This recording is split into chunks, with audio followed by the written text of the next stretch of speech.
Salve, meus beleza, sejam bem-vindos ao canal. Bora ver mais um vídeo que foi mandado aqui pra mim.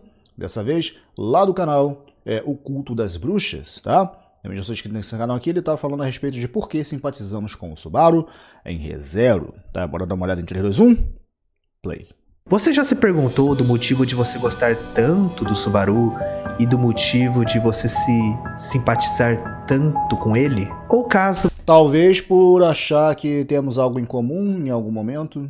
você não goste de ReZero e não goste do Subaru e caiu de paraquedas nesse canal? Você já se perguntou o motivo de você não gostar dele ou até mesmo odiá-lo? Seja qual for a sua opinião sobre o Subaru, uma coisa é inegável. Assim como ReZero, o Subaru é um protagonista que causou um certo impacto na indústria de animes quando ele foi lançado. E este é um vídeo que o pessoal já tinha me pedido faz um tempo, e eu gostaria de fazer uma análise sobre o Subaru e como a escrita dele nos afeta. Mas antes que eu me esqueça, bom dia, boa tarde, boa noite ou boa madrugada para você, seja qual for o horário em que estiver assistindo. Eu já comentei sobre o que eu falarei no vídeo, já aviso que esse vídeo é livre de spoilers, então pode ficar tranquilo, caso você só assista o anime, eu falarei apenas sobre o anime e o máximo que eu comentarei de conteúdo adicional é o que foi cortado da novel.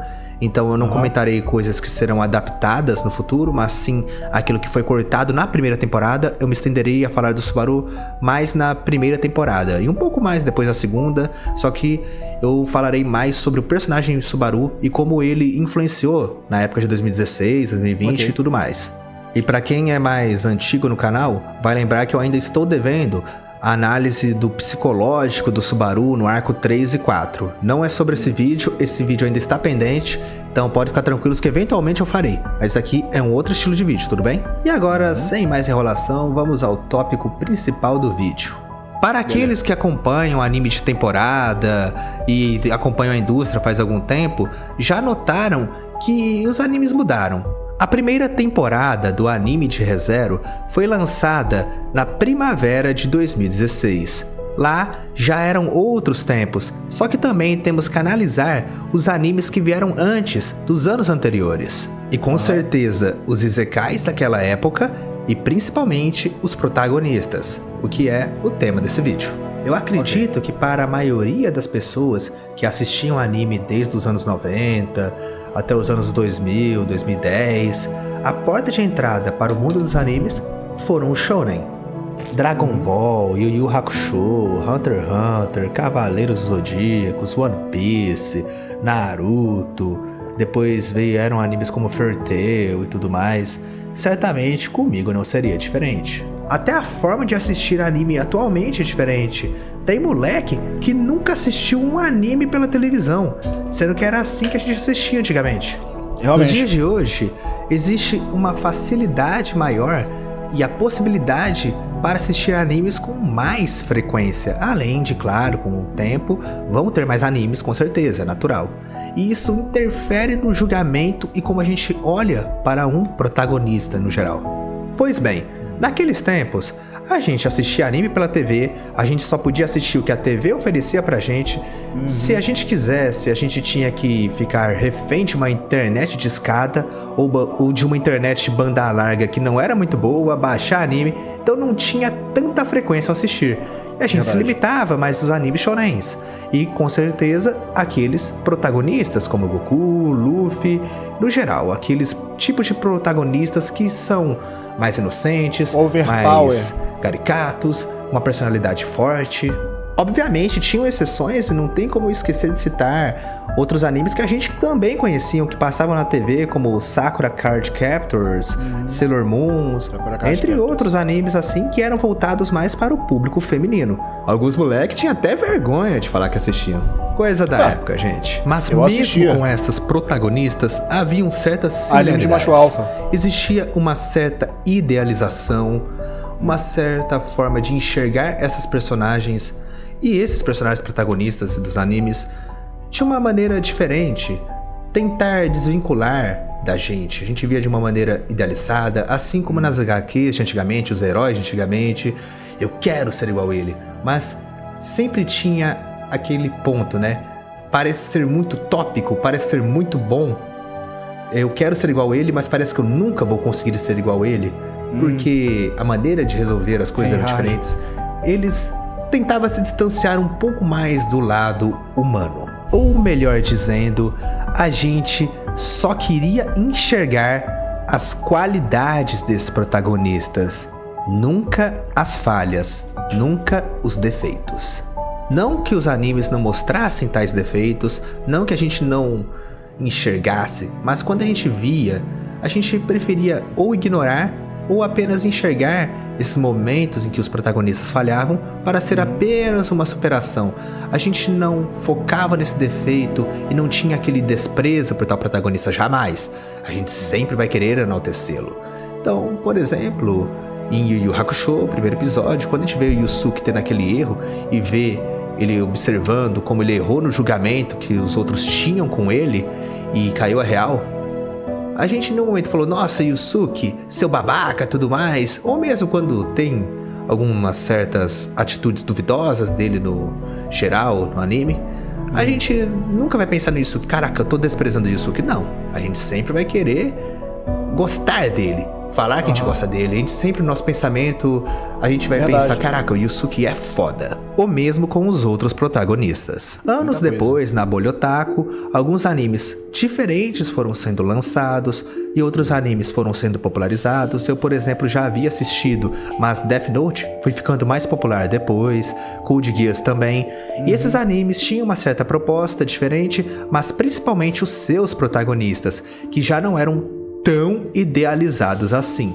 Pelo menos não eram pra ser, pois esses animes já mostram com mais clareza os defeitos e as falhas do Kira, as falhas do Lelouch, os seus desvios de caráter em algum momento. Claro que o Kira e o Lelouch têm suas diferenças, mas são mostrados. E existiram outros animes com essa mesma proposta, e foi tendo outras variações de animes e outros tipos de protagonistas que a gente já não era para idolatrar, mas se aproximar um pouco mais da nossa personalidade. E em alguns casos, existiram protagonistas que eram feitos pra gente odiar, como por exemplo a Mano Yukiteru em Mirai Nikki. Claro, gente, eu não citei até agora, mas nesse vídeo eu vou me abster de falar de Neon Genesis Evangelion e sobre o Shinji, porque era de antigamente, muita gente assistiu também. Só que no caso do Shinji é mais complicado pra citar, principalmente porque esse vídeo se estenderia muito. Mas muita gente já odiava o Shinji também, muita gente odeia o Shinji até hoje, tem gente que já gosta, tem gente que fica meio termo, e tem gente que fala que não entenderam o personagem, assim como Eva. Só que, claro, não é quesito tipo de ele foi o pioneiro nesse caso, nem nada. Eu só tô falando o que era famoso ou não em um bolho otaku que o pessoal mais consumiu. Por isso que tem animes e protagonistas que eu estou deixando de fora. Mas vale a citação do Shinji também. A questão é, com o decurso do tempo, vários tipos de animes foram se popularizando, vários tipos de personagem foram se popularizando. E dentre tudo aquilo que a gente consumia e tudo aquilo que a gente discutia nas redes sociais, um estilo de anime, e desses estilos de anime vieram tais personagens, tais protagonistas, que ficaram famosos, eram os Isekais e seus protagonistas. Isekai, que por sua vez significa outro mundo. São aqueles animes em que o protagonista ele é teletransportado de seu mundo atual e vai para um outro mundo totalmente diferente. E aí tem liberdade total para ser o que quiser esse tipo de Isekai. Ele pode ser mais dramático, mais calmo, mais agitado. Ele pode ser mais macabro, Tânia, morra! Pode ter uma ambientação mais leve. Mas basicamente, a característica que é essencial e fundamental para um Isekai é o choque cultural. É o protagonista ver um outro mundo e sentir tal choque. O gênero Isekai em si não nasceu com os animes, mangás, novels. Nasceram bem antes. Na literatura mesmo, tivemos Alice nos Países das Maravilhas, As Viagens de Gulliver pode ser considerado Isekai, entre outras mídias que trouxeram essa temática. Porém, se formos analisar nos animes, antes de Re:Zero, muitos outros Isekais já eram famosos. Pode parecer estranho, eu senti assim quando me falaram pela primeira vez, mas realmente, Digimon é um Isekai. Inuyasha pode ser considerado um Isekai. se formos fato. pensar no conceito assim de choque cultural. Uhum. Pensando bem, tem Zero Tsukaima, que ficou bem famoso Nunca ouvi na falar. época, lá pra 2010, 2012. Temos No Game No, No Game No Life, Life. Overlord, que vieram antes de ReZero, pelo menos o anime. Há quem considere Sword Art Sword Art Online, Online. Isekai também. Já não entro nesse mérito da questão, porque Mas, pô, querendo ou não, meio que um Isekai, né? Porque, assim, eu não vi todo o Sword Art Online, eu vi o Inuyasha, pô. Inuyasha, eu acredito que seja considerado como Isekai também. Porque, querendo ou não, mesmo que você não tenha morrido, porque muitas das vezes o cara precisa morrer, tá ligado? Mas não foi o caso aí nem da Kagome, lá do Inuyasha, e nem do Kirito aí, do Sword Art Online. Nenhum dos dois morreu, mas eles foram enviados também para outro mundo. Também o Lord Ainz, que é lá do Overlord também, se eu não me engano ele também não morreu. Eu acho que ele entrou no jogo para poder meio que, pelo que eu me lembro lá, se despedir de todo mundo, tipo assim, tá ligado? Ele ficou por último, acabou que ficou direto, aconteceu alguma coisa e pronto, meio que virou um Isekai, tá ligado? Eu considero como Isekai, de certa forma, porque o cara tá vivendo lá, pô. confesso que eu não tenho opinião se é Isekai ou não, mas muita gente considera Sword Art Online um considero, Isekai. cara. Antes de Considero. ReZero mesmo, tivemos Gate, que é sim um Isekai, embora seja diferente, é um Isekai. Mondai Jitachi também, que é de Também 2013. Hoje em dia não é tão conhecido. Pior que esses animes de 2003, tipo 2011 até 13 e pra cá, eu não conheci muito, tá ligado? Era na época da Universal, tá ligado? E eu não tinha tempo nem pra mim direito. Então tem muito anime que eu, tipo esses aqui tá mostrando agora, que eu não sei nem o que é. Mas fez um certo sucesso na época. Outbreak Company, fora outros Isekais que foram lançados antes de 2016, só que aí não vou ficar citando tudo também. A questão é, observando tais protagonistas desses Isekais que eu citei, a maioria a gente sente uma admiração por eles, ou pelo menos o anime quer que a gente sente essa tal admiração, essa idolatria, admira a força deles, a inteligência ou outras qualidades que eles apresentam. E mesmo aqueles protagonistas que são comuns, não é focado em seus defeitos e muito menos em menosprezá-los e desprezá-los ao longo da obra. E mesmo Konosuba, que foi lançado no mesmo ano que ReZero, só que veio na temporada anterior, na temporada de inverno, quando ela foca nos defeitos do Kazuma, elas são mais para efeito cômico. Não é algo para ser levado a sério, como foi mais em ReZero. E aí que eu passo a entrar para o impacto que foi o lançamento de ReZero na temporada de 2016, lá na parte da primavera, no mês de abril, quando a gente começou a acompanhar ReZero semanalmente. Falando-se exclusivamente da minha experiência pessoal, eu só era um cara que gostava de assistir anime de temporada e já fazia uns anos comecei a assistir anime legendado mesmo em 2009 e passei a assistir anime de temporada desde 2012 e tava lá em 2016, vocês estão vendo aí na tela, nesse mesmo site e vendo essa mesma imagem, eu só olhei pra isso e falei, vou assistir, vou dar uma chance, se eu não gostar eu dropo. Então só foi isso, eu nem sequer olhei premissa, eu nem sequer olhei os gêneros e só fui assistir. E naquela época eu já tinha assistido muitos animes, já tinha conhecido vários tipos de protagonistas e como eles eram trabalhados nos animes. E mesmo assim, naquela época, ReZero foi um impacto pra mim e o Subaru, o tipo de protagonista que ele era e como ele foi executado, foi algo que eu achei surpreendente. Agora imagina na época o impacto que foi para a bolha otaku em sua maioria. Imagina. Quando ReZero foi lançado, já era nítido que ele era um anime diferenciado e que a produção tinha um enorme carinho por ele. O primeiro episódio, ele foi um episódio estendido, o que não era comum para a época. Ele teve 50 minutos, então já havia algo diferente e especial nele. A proposta de ReZero também era algo bem chamativo e atrativo pro pessoal, tanto para assistir o anime quanto para manter-se vendo, que era um jovem invocado não sabe-se como, porquê, que não tem nenhum poder aparente a não ser voltar através da morte, repetindo-se esses loops, e dentro de um mundo muito poderoso, então ele teria que repetir esse loop várias e várias vezes. Então era algo que prendia atenção e fazia a gente assistindo, mantinha a gente assistindo, querendo saber o que vinha depois. Então a premissa de ReZero pega bem. Pelo menos eu posso assegurar que há 9 anos isso deu muito certo. E ReZero teve um certo sucesso. Olha, eu confesso que, assim, da primeira vez que eu assisti ReZero, as 2 primeiras temporadas pelo menos, eu, apesar de ter achado maneiro a premissa, de ter gostado do anime, né, em questão, eu demorei um pouco pra gostar, de fato, do anime, tá ligado? Eu comecei a gostar legal mesmo, depois da terceira temporada, apesar de já ter achado bem interessante a premissa da primeira e da segunda temporada ali, e ver como ele morria várias vezes e tal, pra ele poder voltar, e sempre ficava aquele questionamento, caraca, como é que ele vai... em que momento que ele vai voltar se ele morrer de novo e tal. Então sempre ficou esse questionamento na minha cabeça. Mas a parte de gostar legal do anime, eu demorei por causa disso. Porque eu sou dessa galera da antiga que consumiu muito anime shounen, principalmente vendo direto da televisão assim, não tinha TV a cabo. Quer dizer, até tinha TV a cabo, melhor dizendo, só que não passava no horário que muitas das vezes eu poderia assistir. Yu Yu Hakusho mesmo, quando foi relançado, até na Cartoon Network, eu lembro que passava lá pra 1h da manhã, se eu não tô enganado. E não era sempre que minha mãe e meu pai deixavam eu ficar acordado até esse horário pra ver o Yu Yu Hakusho, tá ligado? Eu já era adolescente, mas pô, tinha compromisso do dia seguinte, né? Porque eu era adolescente que eu tinha escola e tal, enfim, né? Então tinha que descansar, mas quando dava eu ficava acordado até essa hora e ficava vendo lá o Yu Yu Hakusho, Dragon Ball, que eu acho que passava antes, se eu não me engano, tá ligado? Então, assim, passava muito tarde. Depois que veio a TV Globinho, meio que deu uma salvada, porque já foi na parte da manhã, enfim.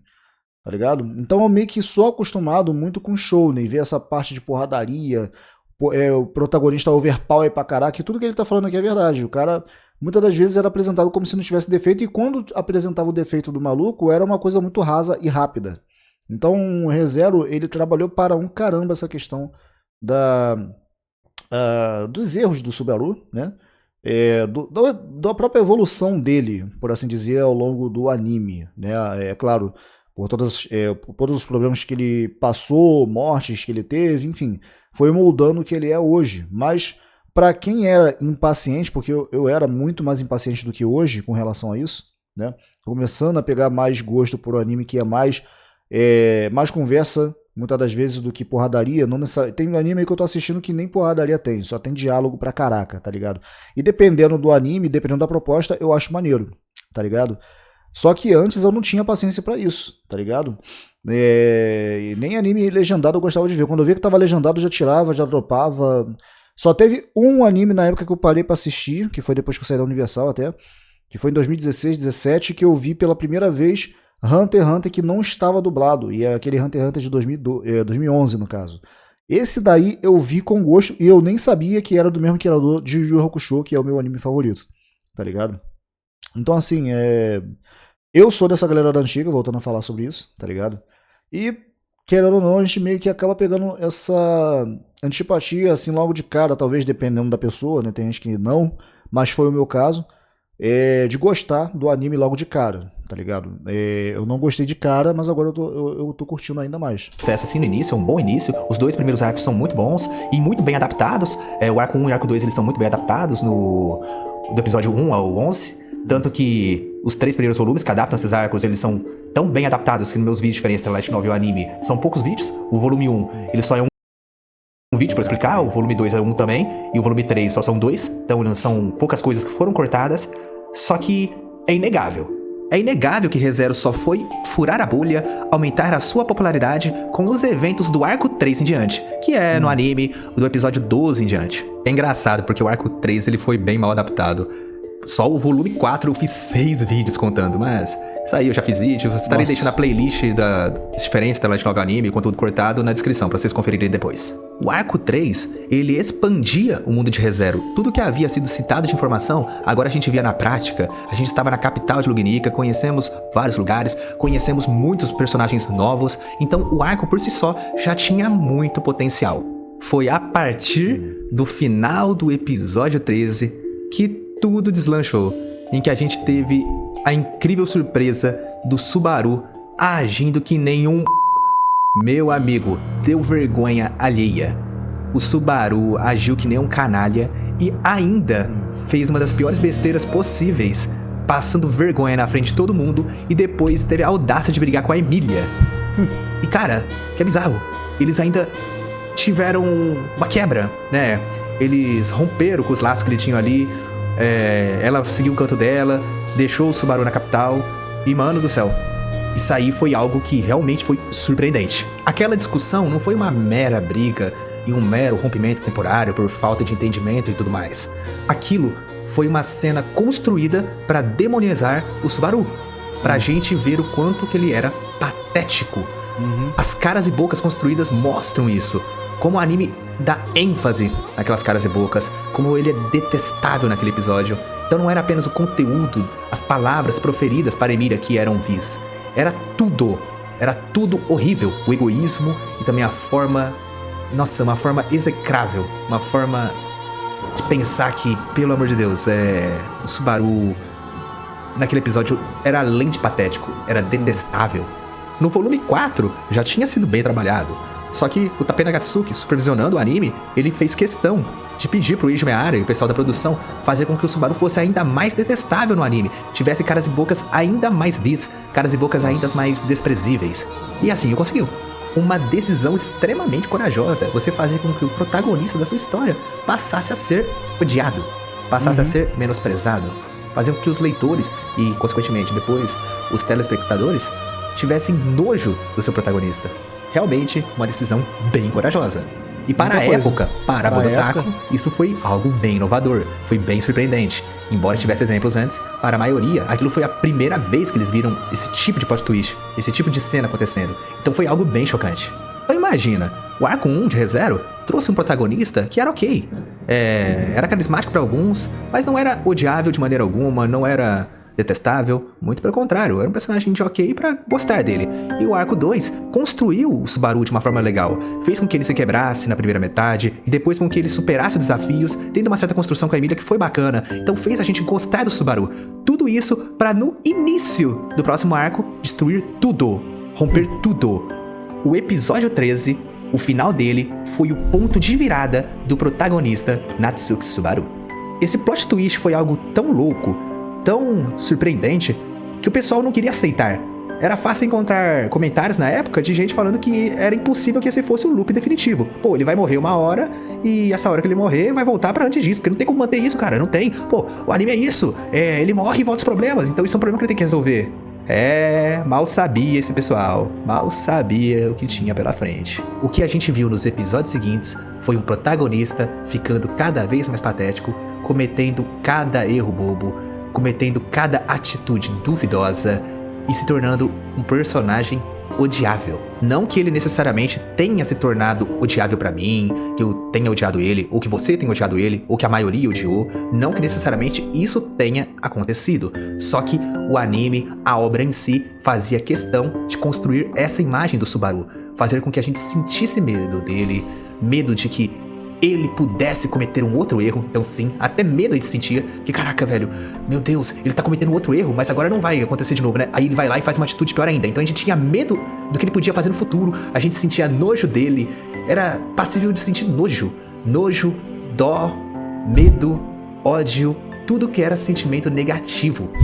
Tudo isso se distanciando da imagem que nós tínhamos de protagonista no passado, da imagem que os protagonistas tentavam criar.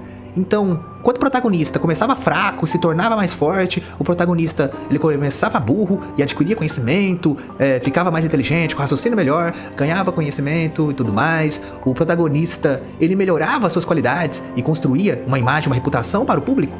O Subaru era o contrário. Cada vez mais ele se afundava. E o episódio 14 fez questão de mostrar flashbacks do episódio anterior, fazendo questão de mostrar o quanto que o Subaru foi patético, não deixando que a gente esquecesse. E tudo isso de fundo com ele cometendo novos erros, fazendo um treinamento mal feito, e ainda mostrando como os personagens reagiam àquele comportamento patético dele. Alguns tendo dó, outros tentando ignorar as partes ruins e tentando enxergar a parte boa do que ele fez, e outros condenando. E sim, a reação de terceiros faz com que a gente sinta empatia pelo personagem. E isso vai ser importante para depois quando eu concluir.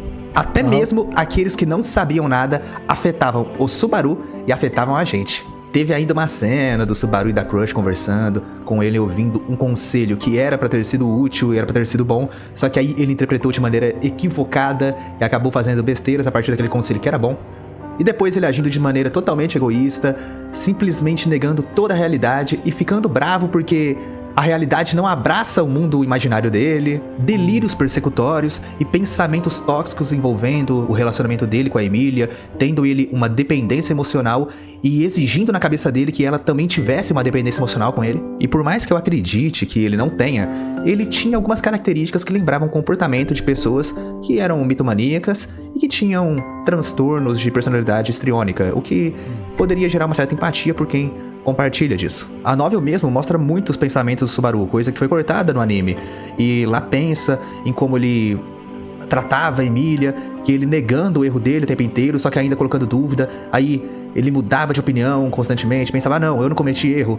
Ou aí falava, não, cometi erro sim, mas será que eu cometi esse erro mesmo? Será que essas palavras é o que eu realmente penso ou foram só da boca pra fora? Ah não, mas mesmo que eu errei, ela tinha que me reconhecer. Então mostra cada vez desse pensamento de Subaru, mostra cada vez a natureza dele, cada vez a gente vê pela narração coisas que o Subaru não conseguia nem refletir, que a gente notava pelo inconsciente dele, como essa culpa o perseguia. Então realmente o Subaru ele foi bem escrito na light novel. No anime é mostrado até, mas por exemplo na novel fica muito mais aparente, é bem mais explorado o nível, o grau de ansiedade elevado que o Subaru tinha. Ele se remoía e se punia demais por erros do passado, ele sofria muito por erros que ele estava sofrendo no presente, e ele pensava demais em erros que ele poderia cometer no futuro, coisas horríveis que vinham a acontecer com ele, e que às vezes nem tinha chance, mas ele pensava muito, pensava demais e já sofria antecipadamente, o que o fazia hesitar e o impedia de tomar a atitude correta. Eu já comentei em outros vídeos, principalmente na minha série, a diferença entre a light novel e o anime, só que algumas pessoas até hoje acreditam que o Subaru teve um PTSD no episódio 15, um transtorno de estresse pós-traumático. Só que na realidade, ele só estava realmente bem traumatizado, só que não chegou ao ponto de enlouquecer daquela forma. Ele apenas mentiu para si mesmo e se forçou a estar naquela situação, assim como é confirmado pelo próprio Betelgeuse, e assim como a novel descreve com mais detalhes também. Basicamente, ele sofreu, não ao ponto de enlouquecer, e mentiu para si próprio, acreditando estar em um estado de loucura. Basicamente, uma fuga da realidade. E nos episódios 16 e 17, só a ladeira abaixo. Subaru teve aquela negociação desastrosa com a Crush, e na novel, inclusive, ameaçou com uma colher. Sim, ameaçou a Crush e o Helm com uma colher. Passou vergonha com a Priscila, passou vergonha com a Anastácia, levou geral pra morte lá com a Baleia Branca, se cagou de medo, passou vergonha com a Emília, a ofendeu, fez um papelão, depois fez um papelão com o Puck. Meu amigo, não teve vida fácil para o Subaru Natsuki. E apesar de ocupar um tempo legal do vídeo, esse foi um resumo dos erros do Subaru no arco 3. A questão é, como que o leitor e o espectador se identificaram com esse Subaru que errou tanto no arco 3? Gente, eu simplesmente fiquei 10 minutos só para resumir os erros dele em um único arco. Imagina na obra inteira. É muito difícil que alguém não se identifique com o Subaru em pelo menos um único momento. Ele não só errou muito, como ele variou e diversificou os tipos de erro, errando em pensamentos, atos, omissões e palavras. Não vou entrar no mérito se isso é qualidade ou defeito, mas é inegável que em ReZero há uma discrepância enorme da atenção, o foco e a escrita do Subaru em relação aos outros personagens. Quando eu leio ReZero, eu sinto que o Tabei coloca a alma quando ele escreve o Subaru. Eu sinto uma certa naturalidade, algo especial, o que eu não vejo quando ele escreve cenas de outros personagens. Isso não é confirmado, acho que o Tabei nunca mencionou isso, isso é algo que eu interpreto, mas eu sinto que quando ele escreve o Subaru, quando está tendo as cenas dele, o Tabei coloca uma parte dele na escrita, coloca uma parte dele nas cenas. Eu sinto que o Tabei pegou momentos da vida dele, traumas da vida dele, traumas de pessoas próximas a ele, adaptou e escreveu em cenas do Subaru em ReZero.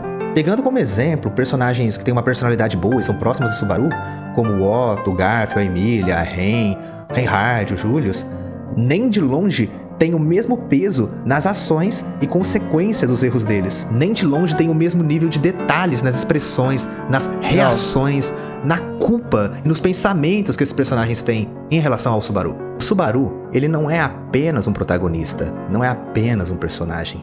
Ele é a expressão das lamúrias, das decepções, das frustrações, mas também das qualidades, da determinação, da vontade de superação do autor de ReZero. O Subaru, ele foi criado e desenvolvido para ser uma mensagem, uma lição para aqueles que leem e assistem ReZero. O Subaru, ele é uma mão na consciência dos erros mais banais até os mais graves que um ser humano pode cometer, ou que já cometeram e não querem superar. Tem gente que se enxerga no Subaru. Exemplo, tem pessoas que se enxergaram nele com ele se sentindo insuficiente e querendo chamar a atenção de pessoas que nem sequer se importavam tanto com ele. E a péssima maneira que o fez acabou afastando-as mais ainda e ele queria se isolar. Tem pessoas que sentiam empatia com o complexo de inferioridade que o Subaru tem, se comparando o tempo inteiro com familiares, amigos e pessoas que ele invejava. Tem pessoa que se enxerga no Subaru quando mostra ele se odiando, ele se enxergando como uma pessoa horrível, uma pessoa mesquinha, atrapalhando a vida dos outros, principalmente dos pais dele. Só que aí, ele se odiando tanto, ele acaba se desesperando mais ainda quando ele percebe que os outros não enxergam da maneira que ele se enxerga. E ele se sente culpado, como um impostor. Ué, por que os outros não me odeiam? Eu sou ruim, eu sou fraco, eu sou medroso, eu sou tudo de mal. Vocês devem me odiar também da mesma forma que eu me odeio. E como os outros não enxergam assim, ele acaba se desesperando cada vez mais. Tem gente que sabe que está errada, sabe que está estagnada, mas como está numa zona de conforto, que o próprio nome já diz, é confortável, não consegue sair dessa situação. E aí ela se culpa muito. E ao enxergar o passado do Subaru, ao descobrir esse passado, se identifica cada vez mais. Tem gente que destruiu o relacionamento, seja amoroso, seja de amizade, seja um relacionamento familiar, e destruiu por egoísmo, por ego, por orgulho. E na época, até colocou a culpa no outro, mas com o tempo percebeu que a culpa era de si próprio. E hoje, meu amigo, a consciência bate. Tem gente que sacrificou muito por alguém, achando que estava fazendo uma boa ação, mas depois descobriu que mais atrapalhou do que ajudou. Tem gente que acredita que não tem nenhuma virtude, mas sente uma enorme necessidade de atenção, tem uma enorme carência e faz de tudo para tentar convencer os outros que tem qualidades que essa pessoa nem mesmo acredita que tem. E ainda se sente frustrado pelas pessoas não acreditarem nessas mentiras. Tem gente que não foi correspondido ou acabou se decepcionando, e aí descontou soltando palavras injustas para alguém que ama. Tem gente que tenta negar a realidade. O problema é que a realidade não nega ninguém, e ela bate duro. Tem pessoa que acha que o mundo lhe deve algo, que acha que deveria estar acima do que está. Tem gente que se enxerga mais do que é. Tem gente que acha que merece mais. E um pequeno esforço já é o bastante para ser recompensado. Só que a vida não é assim. Tem gente que faz mal ao outro, mas quando o mal é feito a ele, fica todo indignado. Ele pode tudo, mas contra ele pode nada.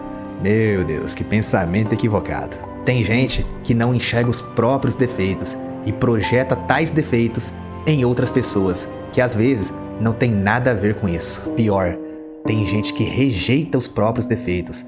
Tem gente que não aceita os próprios erros. Tem gente que falha e desiste, não quer nem saber de tentar mais. Existem pessoas que se recusam a melhorar. Tem gente que considera que a autoconsciência, a autopunição, se odiar é o bastante para justificar seus erros e ficar onde está, sendo que é muito mais difícil e muito mais incrível superar os desafios do amanhã. Mas não é apenas com os defeitos do Subaru que a gente se identifica, mas também com suas qualidades.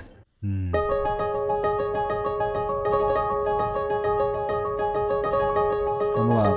Foi o vídeo quase todo falando praticamente dos defeitos. Lá no arco 1, ele tomou uma atitude admirável, que mesmo com medo, mesmo após passar por mortes horríveis, mesmo estando em um mundo opressivo e desconhecido e com pessoas que eram muito mais fortes que ele, o Subaru ainda não recuou e tentou salvar pessoas que ele havia conhecido há pouco tempo. Foi uma atitude admirável, quando ele deixou de lado uma visão egocêntrica e passou a observar sob a perspectiva dos outros. Parou de se fazer o papel de vítima do mundo e passou a observar bem mais ao seu redor. E com isso, conquistou a confiança daqueles que a gente achava que seria impossível e achou uma solução. E no episódio 18, um dos melhores episódios de ReZero, foi aonde ele teve uma das melhores atitudes de superação, onde ele percebeu e derrotou aquele que o mais o atrasava, o seu maior inimigo naquele momento, que era ele mesmo. Ele parou de negar. Esse episódio aí que algumas pessoas falam que, não, pô, não gostei porque ele tinha que ter superado isso daí sozinho, não precisava da ajuda da Aren, não precisava disso não sei o que, isso é muito desnecessário, algo do tipo assim que eu ouvi. Mano, nada a ver, cara. Nada a ver. Se for esse episódio, nada a ver. Negar a realidade. Ele parou de negar os seus defeitos, pois aceitar os seus defeitos é o primeiro passo para a melhora.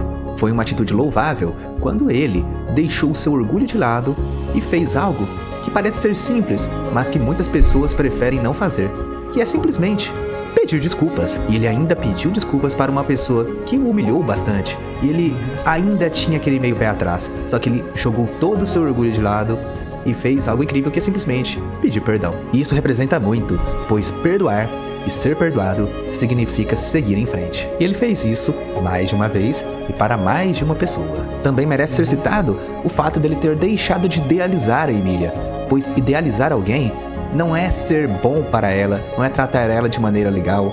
Isso é apenas algo injusto. Você simplesmente trata alguém injusto quando você idealiza alguém. Você trata ela como algo que ela não é. E passou a enxergá-la como ela realmente é, como Emília. Apenas Emília. E não somente de erros recentes que ele superou, ele também superou traumas passados, pois algumas cicatrizes nunca desaparecem, mas pelo menos elas podem ser atenuadas, mais leves, não tão marcantes em nossas vidas. E aquelas atitudes e palavras que estavam presas na garganta dele, pelo menos de maneira simbólica, foram soltas no teste da Echidna, onde ele pôde dizer coisas incríveis, pedir perdão, falar que amava, abraçar para as duas pessoas mais importantes da vida dele. Foi também um grande avanço quando ele parou de menosprezar pessoas próximas a ele. E também passou a enxergar e mostrou gratidão por aquela que sempre o protegeu. Teria muito mais coisas para serem ditas, principalmente em eventos que ocorreram no anime, mas o que é importante dizer para esse vídeo é que não é só com os erros do Subaru que nos identificamos, mas também com todos seus acertos, suas qualidades, seus feitos. Da mesma forma que muitas pessoas viam o anime e se identificavam com os erros do Subaru adaptando as situações, o mesmo ocorre com os acertos dele, pois muitos leitores e espectadores já haviam superado seus problemas, já haviam melhorado como pessoas, e simplesmente se identificaram com o Subaru após ver o anime. E também, claro, houveram leitores, houveram espectadores que não tinham melhorado, só que ReZero serviu como uma inspiração para melhorar. E o Tapei Nagatsuki fez um ótimo personagem, fez um ótimo trabalho. O Subaru é um ótimo personagem para se identificar. Quase tudo aproxima-se a gente do Subaru. A única coisa que diferencia seria o retorno através da morte, que não é um poder, é uma maldição. Já foi dito e ensinado pelas bruxas, que não foi feito para ser usado dessa forma, mas sim como um último recurso. Então, na realidade, na prática, nós temos os mesmos poderes que o Subaru tem, de tentar novamente. Pois assim como o Subaru, o ideal para todos nós não é esquecer, modificar e excluir o passado, mas sim corrigi-lo, lembrar e usar estes erros do passado para não cometê-los no futuro. Longe de mim exagerar e dizer que o Subaru é o melhor protagonista de todos, mas também está muito longe de ser um protagonista ruim. E depois de tudo que eu falei nesse extenso vídeo, acredito que também está longe de ser um protagonista mediano. O desenvolvimento dele é muito bom, tanto no anime quanto na novel, diria que mais na novel até, porque lá a gente tem muito mais detalhes sobre ele. Muitos animes têm esse estilo de protagonistas, tem personagens como o Subaru, e alguns fazem até melhor. Só que eu diria que ReZero tem algo especial, e o Subaru ele impactou na época que ele foi lançado. Tanto Subaru como, com certeza, ReZero. Foi uma obra que teve um impacto lá em 2016 e continua impactando até hoje, nos momentos atuais. Eu já lancei algum vídeo do canal a respeito sobre essa parte de sentimentos dos personagens e tudo mais. E sobre o Subaru, nesse vídeo em específico, eu queria me limitar mais à empatia que o Subaru causa nos leitores e nos espectadores, mas eventualmente estarei trazendo outros estilos de vídeo e outras análises do Subaru e outros personagens. Agradeço a todos os membros, em especial ao novo membro que é o Gustavo, muito obrigado por todo o apoio ao canal e também a todos os membros cultistas, que sempre ajudaram e apoiam o canal também, muito obrigado a todos. Eu vou ficando por aqui, um forte abraço, e se você gosta de animes e principalmente de ReZero, eu espero sempre vê-lo por aqui, pois afinal é sobre isso que esse canal se trata. Muito bom. Tá aí, gente, isso aí, mais um vídeo falando sobre o Subaru, a respeito aí de suas escolhas, de procedimentos deles, erros, acertos, né, as falhas, as qualidades, enfim. Muito maneiro o vídeo, tá de parabéns aí o dono do canal, e eu vou deixar o link aí na descrição. Gente, é isso. tá? Vamos só seguindo aí, aguardando ansiosamente aí pela quarta temporada de Re:Zero, tá ligado? Como eu falei, a terceira temporada aí foi bem da hora, eu gostei pra caraca dessa temporada, a última que foi lançada, né? As duas primeiras, como eu falei, apesar de ter gostado, ainda tenho, né? Eu tive, melhor dizendo, uma certa ressalva em alguns momentos, tá ligado? Como eu falei, por causa da minha experiência de anos com a questão de animes de shounen, mas tá aí, tá? Espero ter curtido, vou ficando por aí. Até a próxima e valeu!